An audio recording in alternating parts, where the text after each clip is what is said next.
네, 월요일 출발은 FR자산관리 길건우 대표와 함께하겠습니다. 어서 오세요. 안녕하십니까? 네, 대표님 반갑습니다. 오늘 종목은요, 사실 가장 탄력적으로 움직이고 있는 쪽은 오늘은 원전 테마입니다. 원전 열어볼게요. 자, 원전 이슈가 최근 들어 정말 많이 나오고 있습니다. 일단 지난 거래일에 미증시 한번 체크해보면 외면받던 신세에서 가장 인기 있는 주식일단 컨스텔레이션 에너지고요. 그 컨스텔레이션 에너지가 미국에서 가장 큰 원전 업체잖아요. 29조 원, 한화로 거의 29조 원의 돈을 주고 캘파인이라는 그 천연가스 업체를 인수를 했습니다. 이게 정말 엄청난 규모의 M&A고 이 인수를 통해서 앞으로 컨스텔레이션 에너지의 매출, 주당 순이익이 20%나 급증할 것으로 전문가들은 보고 있는데 일단 미증시에서 이렇게 큰 파도가 한번 일어나면 국내 증시로도 좀 이렇게 파도가 옮겨 붙기 마련이잖아요. 옮겨 붙었으면 좋겠어요. 예, 일단 지난주, 그러니까 네. 지난 거래일은 한번 크게 네. 움직였거든요. 네. 오늘은 중소형까지 다 온기가 확산되는 걸 보니 요 이슈가 국내 증시 원전 테마에 얼마만큼의 훈풍을 좀 불어줄 수 있겠습니까? 사실은 이제 이 개별적인 인수 테마보다는 저는 이제 미국이랑 어느 정도 이제 MOU에 대한 얘기가 나왔고, 그 다음에 이제 사실 체코 원전이 3월달이잖아요. 이제 본계약이 3월달인데 항상 걸리적거린다라고 하는 게 저는 맞을 것 같아요. 이제 걸림돌이 웨스팅하우스. 네. 항상 이제 걸림돌이 되고 있었는데 이 문제가 해결이 되면서 사실은 체코 원전 같은 경우는 무난히 이제 넘어갈 것으로 예상이 되고 있고, 그다음에 이제 나왔던 얘기 중에 하나가 그 미국과 한국이 유럽에 할 때는 웨스팅하우스랑 같이 조율해서 들어가고요. 중동 같은 경우에는 단독으로도 충분히 들어갈 수 있다. 니네 거 인정할게라고 얘기를 했거든요. 근데 지금 글로벌 원전 시장에서 지금 러시아, 중국을 제외하고 대부분의 이제 신축으로 건설하는 데는 유럽과 중동입니다. 그러면 이 큰 시장에서 사실은 우리나라 원전 관련주들이 안 그래도 이제 가성비로 주목을 많이 받고 있었는데 발주가 훨씬 더 많이 될 수 있다라는 관점에서 보신다라고 하면 최근에 이제 두산 에너빌리티 같은 경우가 굉장히 안전하게 흐름을 조금 잡아가고 있는 것 같아요. 네. 그래서 이 흐름이 훈풍 아닌 훈풍이 여러 군데서 나오고 있어서 좀 길게 가지 않을까라고 예상이 되고 있고, 그 다음에 이제 올해 상반기 중에도 보면은요, 뭐 이슈 원전 프로젝트 될 게 굉장히 많습니다. 사우디에 올 상반기에서 원전 2개 아마 입찰될 건데 앞에서 얘기했던 것처럼 웨스팅하우스가 여기는 손을 대지 않습니다. 중동은 네, 단독으로 입찰할 수 있거든요. 그 다음에 UAE 같은 경우에도 바라카 5565 추가 건설 추진하는데 이것도 단독으로 할 수 있고요. 네덜란드랑 체코, 폴란드, 영국 같은 경우에는 같이 하더라도 웨스팅하우스가 혼자서 독단적으로 다 할 수는 없거든요. 그래서 어차피 MOU로 같이 들어가서 충분히 우리나라가 가지고 올 수 있는 캐파들은 충분히 있다라는 관점에서 보신다라고 하면 원전은 조금 중장기적으로 보셔도 네. 되지 않을까 싶습니다.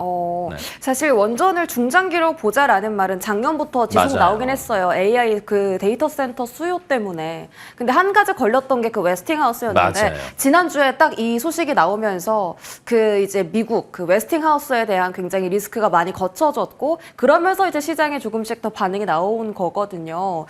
이런 부분 관련했을 때 뭐 상반기에 원전에 대한 뭐 네. 수주 또 기대가 되고 미국에 대한 걸림돌도 어느 정도 해소가 됐다라면 지금 가장 좀 집중해서 볼 만한 섹터가 두산 에너빌리티 포함해서 좀 대장주로 봐야 되나요?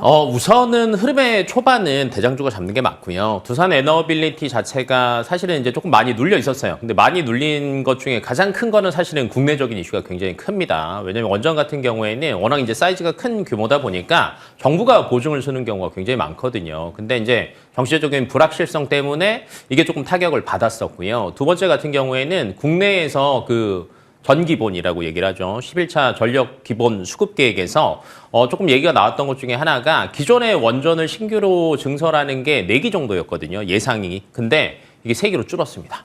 그러다 보니까 국내 이슈에서 또 다시 탈원전하는 거 아니야라는 얘기가 나오면서 조금 조정을 받았어요. 근데 사실 이제 최근에 국내 원전주들 같은 경우에는 국내 사업보다는 해외 사업이 주가에 조금 저는 많이 반영이 된다라고 보고 있습니다. 그러다 보니까 올라갈 수 있는 룸 자체가 조금 열렸다라는 관점으로 보시는 게 좋을 것 같고요. 근데 이제 그렇다고 해서 두산 에너빌리티만 보시는 건 아니셔도 됩니다. 왜냐하면 원전 수급 자체가 악재가 사라졌습니다. 국내보다는 지금 해외에 많이 주력을 하고 있기 때문에 그런다라고 하면 이렇게 좀 묶음으로 투자를 하셔도 저는 충분히 가능성은 있다라고 보고 있고 그 중간중간에 또 SMR 얘기도 계속 나올 거예요. 네, 그러니까 대형 원전 같은 경우에는 사실은 이제 두산 에너빌리티도 있고 건설인 현대건설도 있고 밑에 많은 기업들이 있겠지만 네. SMR 같은 경우는 또 들어갈 수 있는 게 사실은 대표적인 게 또 두산 에너빌리티거든요. 두산 에너밖에 없죠. 맞아요. 사실상. 그래서 조금 길게 제가 아까 중장기로 보시는 거는 두산 에너빌리티가 맞을 것 같고요. 단기적으로 트레이딩으로 보신다라고 하면 금태 관련주들도 보시는 것도 저는 나쁘지 않다라고 봅니다. 좀 안타까운 소식이긴 한데 그 LA 산불 때문에도 네. 원전주가 또 주목을 받고 있어요. 에너지 공급 차원에서. 맞아요. 그런 측면에서 봤을 때 좀 단기적으로 이 종목들이 상승하는 거 아닌가 하는 우려도 있거든요. 저는 이제 우려보다는 사실은 그 원전이 조금 부각됐던 게 뭔가 뭐 일 때문일까 한번 고민을 한번 해보시는 게 좋은데 네. 사실 원전이요 불과 5년 전만 해도 신재생 에너지에 포함이 안 됐습니다.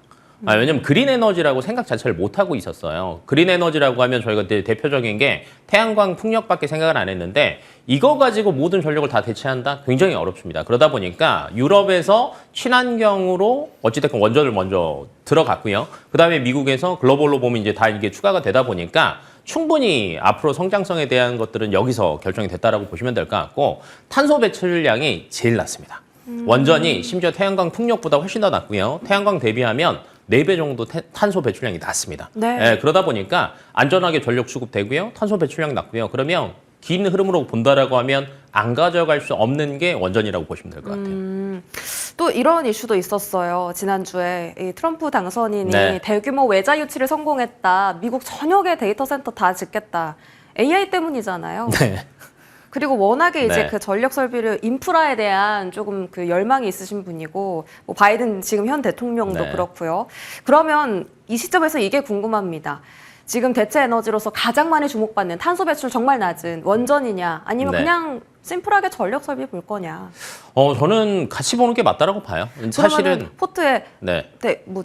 원전도 담고 전력 설비도 담아요? 자, 근데 이제 잘 보세요. 예를 들면 포트에 조금 안정적인 거는 최소 절반은 담으라고 얘기를 하죠. 네. 50%를 담는다고 칩니다. 그럼 섹터를 50%를 담을 섹터 중에 안전한 걸 고른다라고 하면 저는 더 안전한 건 전력이라고 봐요. 더 안전한 원전보다. 거. 왜냐하면 원전 같은 경우에는 꾸준하게 실적을 계속 보여주지는 않았어요. 근데 작년 기준으로 HD 현대일렉트릭 한번 보시면은 재작년에도 실적이 좋았고 작년에도 좋았거든요. 근데 실적이 좋으니까 작년에만 주가가 300% 이상 올랐단 말이에요. 그러니까 보여줬잖아요. 그럼 네. 얘네들의 허들은 피크아웃입니다. 피크아웃 얘기만 안 나오면 주가가 꺾일 일은 없어요. 근데 최근 들어서 MS가 또 매년 800억 달러 데이터 센터에 투자하겠다라고 얘기가 나왔단 말이에요. 그러면 여기서만 끝나는 게 아니라 다른 빅테크들도 여전히 데이터 센터에 아직까지는 적극적으로 투자를 할 수밖에 없는 구간이구나라는 것들이 이제 대부분 인지가 되실 거고, 그다음에 이제 전력기기가 데이터 센터에만 들어가는 건 아닙니다.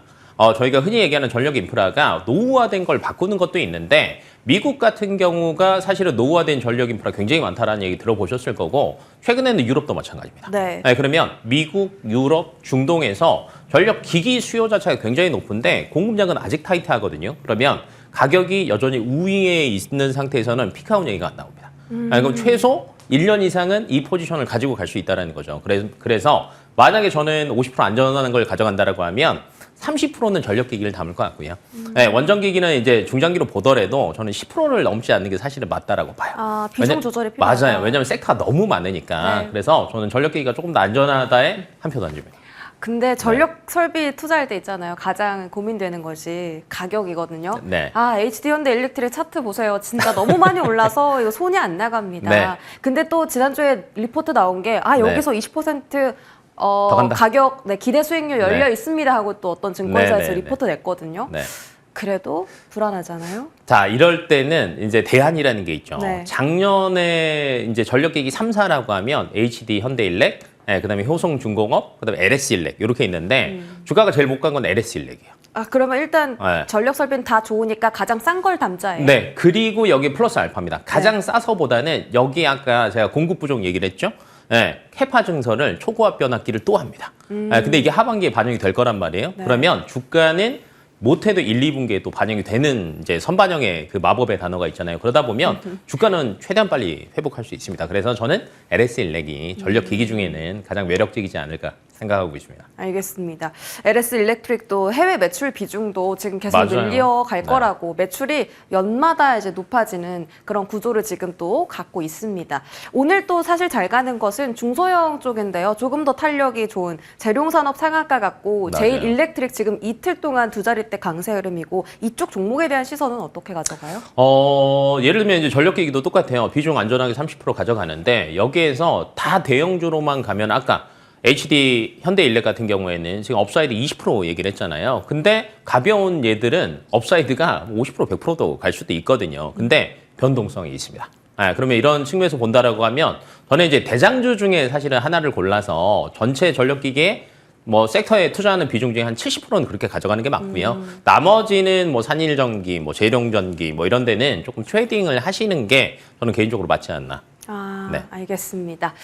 우리 길건호 대표와 함께 원전과 이제 전력 설비 쪽 체크해봤고요. 화장품 쪽도 한번 보겠습니다. 왜냐하면 오늘 기관 순매수 리스트에 화장품주가 정말 많고요. 이 중건가에서 화장품주에 대한 긍정적인 리포트를 또 쏟아냈습니다.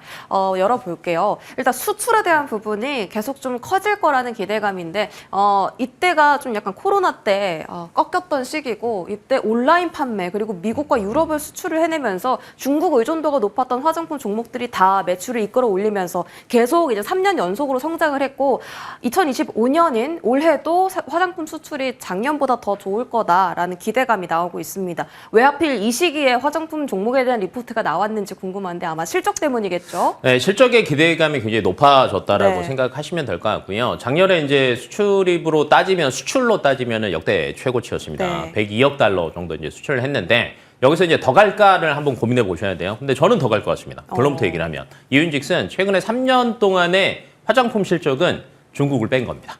네, 중국 쪽에서 사실은 수출 별로 안 된다라는 얘기 많이 들어보셨잖아요. 근데 미국에서 작년 기준으로 프랑스 제치고 1위로 올라갔고요. 일본 같은 경우에도 지금 3년 연속 화장품 수입국 1위를 굳건히 지키고 있고 최근 들어서는 뭐 유럽이나 동남아 쪽에서도 많이 늘어나고 있다는 얘기 많이 들어보셨을 거예요. 근데 이제 중국에서 올해 내수 역대급으로 살린다라는 얘기들이 나왔잖아요. 그러면 자국 거 사야죠. 맞아. 근데 자국 걸 사겠지만 이게 K-팝이 들어가고요. 왜냐면 문체부 장관이 그 질의응답 하나 한 게 있거든요. 네. K-팝이랑 K-영화랑 K-드라마를 이제 조금 기존과는 다르게 많이 홍보하겠다, 열겠다라고 얘기를 했어요. 그걸 본 사람들이 자국 거 화장품 쓸까요? 한국 거 쓸까요? 저는 한국 걸 쓸 거라는 게 훨씬 더 높다고 봐요. 왜냐하면 남미에서도 한국 화장품이 인기가 있는 이유가 K-팝이 먼저 인기가 있었고요. 그 다음에 이제 국내 OTT들, 그 다음 화장품이거든요. 그 다음 미용 의료기기고. 그러면 흐름 자체는 굉장히 좋아요. 그러면 글로벌에서 화장품 시장 제일 큰 데가 1등이 미국, 2등이 중국, 3등이 일본인데 이 시장을 다 가져간다라고 하면 업사이드는 충분히 더 있고요. 그 다음에 최근에 ODM 관련주들이 많이 싸져 있습니다. 네, 그렇기 때문에 올라갈 수 있는 확률이 훨씬 더 높고 그다음에 이제 환차익이라고 저희가 얘기를 많이 하잖아요. 환율이 조금 높게 유지가 되면요. 그 화장품 사들 같은 경우에는 수출 위주로 많이 하는 특히 기업들은 영업이익 3% 정도 올라갑니다. 네. 그러면 나빠질 게 상반기 동안에는 없지 않나. 가격도 매력적이고. 그럼 가장 가격 매력적인 곳이 중국 의존도가 높은 뭐 아모레퍼시픽이나 뭐 그런 좀 LG생활건강 이쪽인가요? 아니면 미국 매출 비중이 높은 하지만 너무 많이 올랐지만 미국이라는 안전한 수출 어떤 보장이 된 네. 그런 쪽인가요? 저는 안전한 게 맞다라고 봅니다. 북미향으로. 네, 왜냐하면 이제 중국 같은 경우에는 플러스 알파로 생각을 하셔야지 항상 말은 세게 하는데 뚜껑은 열어봐야 되잖아요. 아까는 중국이 기대감이라고 얘기를 했죠. 나머지 가지고도 요 정도를 했는데 중국까지 오면 더 좋아진다. 라는 관점이거든요. 네. 근데 이제 최근에 아모레 같은 경우에도 사실은 중국에 대한 기대감도 있지만 중국 외에서 지금 실적이 많이 올라오고 있습니다. 그러다 보니까 조금 많이 소외됐었는데 아모레 퍼시픽 같은 경우에는 이제 다변화가 되면서 기대감이 많이 살아나고 있어서 리포트가 조금 나오고 있다라고 생각하시면 될 것 같고 코스맥스 같은 경우도 4분기 역대 최대 실적 지금 예상하고 있거든요. 네. 근데 그 외쪽으로도 한국콜마 같은 경우에는 미국에 또 공장이 있습니다. 있어요, 맞아요. 네, 1공장도 있고 2공장도 아마 하반기에 완성이 될 거예요. 그러면 관세 얘기가 나오더라도 또 여기를 회피할 수 있거든요. 그래서 이제 저는 개인적으로 본다라고 하면 ODM이 조금 안전한 대안처가 되지 않을까. ODM, OEM이 진짜 사실 화장품주 갈 때 제일 안정적으로 흘러가는 맞아요. 그 테마 중에 하나인데 맞아요. 지금 이거 보시면 그 미용기계 쪽도 지금 주목을 많이 받고 있습니다. 네. 미국이 지금 수출 비중이 가장 높고 이게 화장품도 그렇고요. 성장률로만 보면 사실 미국보다는 그 일본하고 홍콩, 유럽 이쪽의 성장률이 더 가파르고요. 아직까지 조금 더 블루오션이다. 조금 더 이 성장의 기회가 열려 있다라고 보면 미국이 맞긴 해요. 침투율이 아직 1%밖에 안 맞아요. 됐잖아요. 한국 화장품도 그렇고. 어떻게 좀 국가별로 봤을 때 여전히 네. 미국이 조금 더 우위다. 이렇게 아까 판단을 하셨고. 네, 맞아요. 미용 기기도 마찬가지로 그럼 볼까요? 네, 화장품 다음은 미용 의료기기도 괜찮은 게 사실은 그 기존의 미용 의료기기 섹터들 잘 갈 때가 한 1년 반 전 생각을 해보신다라고 하면 그때 다 무슨 얘기 나왔냐면 영업이익률이 50%예요. 라는 얘기가 나왔습니다. 왜냐하면 기기도 잘 팔리지만 들어가는 소모품 판매 비용도 굉장히 높았거든요. 근데 이게 미국까지 간 것도 잘 보셔야 되는 게 최근 들어서 한국 화장품이 미국에서 인기 있는 라인이 색조 라인이 아닙니다. 기초 라인입니다. 네, 그다음에 스킨 부스터 이런 쪽들이 인기가 많아요. 왜 그러냐면 글로벌로 지금 근 3년 동안에 뭐 제약 섹터 쪽에서 제일 잘 나간 건 딱 하나 있습니다. 비만 치료제. 네, 비만 치료제가 잘 가다 보니까 살이 빠졌어요? 안티에이징에 관심을 가질 수밖에 없거든요. 근데 이제 대부분 이제 뭐 화장품 바르시고 뭐 피부과 가보신 분들은 알겠지만 화장품만으로 안티에이징이 다 해결되지 않습니다. 네, 그래서 추가적으로 미용 의료기기 쪽으로 확대가 될 수밖에 없고요. 그다음에 앞에서 얘기하셨던 것처럼 주가는 찍히는 실적도 좋지만 성장성도 굉장히 중요하게 봅니다. 네, 그러니까 미국 쪽에서 이런 성장성까지 본다라고 하면 뭐 저희가 아는 뭐 기업들 굉장히 많잖아요. 뭐 비올도 있고 제이시스 메디칼도 있고 클래시스 같은 경우에도 해외 수출 비중 거의 50% 넘거든요. 그러면 환율에 대한 수혜도 보죠. 성장성에 대한 것들도 가져가죠. 영업이익률 높죠. 네, 근데 최근에 너무 소외됐었죠. 라는 네. 관점에서 본다라고 하면 미용 의료기기도 저는 이제 괜찮을 것으로 예상이 되는 게 지금 이번 주는 사실은 이제 JP 모건 헬스케어예요. 네, 근데 다음 주는 뭘까요, 그러면? 실적입니다. 네, 왜냐면 실적. 중간에 명절이 껴 있으니까 명절 지나고 나면 실적 발표들 하거든요. 네. 그러면 다음 주에는 실적 괜찮을 것 같은 섹터들이 움직이기 시작할 겁니다. 네, 그러면 여기는 화장품이랑 미용 의료기기도 네. 네, 선별적으로 잘 골라보시면은 네. 좀 재밌지 않을까. 그럼 선별적으로 한번 골라주시죠. 저는 클래시스 봅니다. 미용기기에서는 네. 클래시스고 네. 화장품에서는 한국콜마. 코스맥스. 한국콜마 이렇게 아까 ODM, OEM 쪽 말씀 주셨는데 한국콜마 이외에도 뭐 코스맥스, 코스메카, 네. 코리아 다 많잖아요. 괜찮아요. 다 괜찮아요. 다 괜찮아요. 근데 이제 코스맥스 같은 경우에 최근에 리포트가 상향 리포트가 좀 나왔잖아요. 네. 실적 기대감 얘기도 나왔고 그러면 조금 빨리 움직인단 말이에요. 네, 그러면 뭐 정고점까지는 못 가겠지만 대부분 이런 시기에는 조금 짧게 움직이는 것들 굉장히 많은데 그러면 이제 한국콜마 같은 경우는 아직은 조용하단 말이에요. 네, 이제 그런 측면으로 보신다라고 하면 아까 LX 일렉 얘기했던 것처럼 네. 그렇게 조금 저평가되고 있는 기업들 위주로 조금 미리 담아두시는 게 훨씬 더 안정적인 뭐 선택이 되지 않을까 싶습니다. 그런데 화장품 종목에서 이제 가장 궁금해하시는 종목이 실리콘투겠죠? 네. 실리콘투는 ODM, OEM은 아니잖아요. 플랫폼이잖아요. 이 종목의 앞으로의 그 흐름은 어떻게 될까요? 괜찮은 것 같아요. 사실은 이제 미국 쪽에 연을 대고 있다라고 하면 사실은 그쪽에 대한 성장성은 뭐 예를 들면 매출량 늘어나고 있고 뭐 침투율 낮고 앞으로 인기도 많을 거다라는 얘기가 나오면 사실은 1년 동안 실적은 저는 문제 없을 거라고 봐요. 네, 왜냐면 이제 미국 쪽에서 사실은 프랑스를 제쳤다라는 게 저는 경기도 한몫했다라고 보거든요. 경기. 왜냐면 프랑스 화장품과 국내 화장품을 비교한다라고 하면은 사실은 뭐 효능, 성능 이런 걸로 본다라고 하면 큰 차이는 저는 안 난다라고 봅니다. 근데 가격적인 면에서 비교를 해본다라고 하면 굉장히 차이가 많이 나요.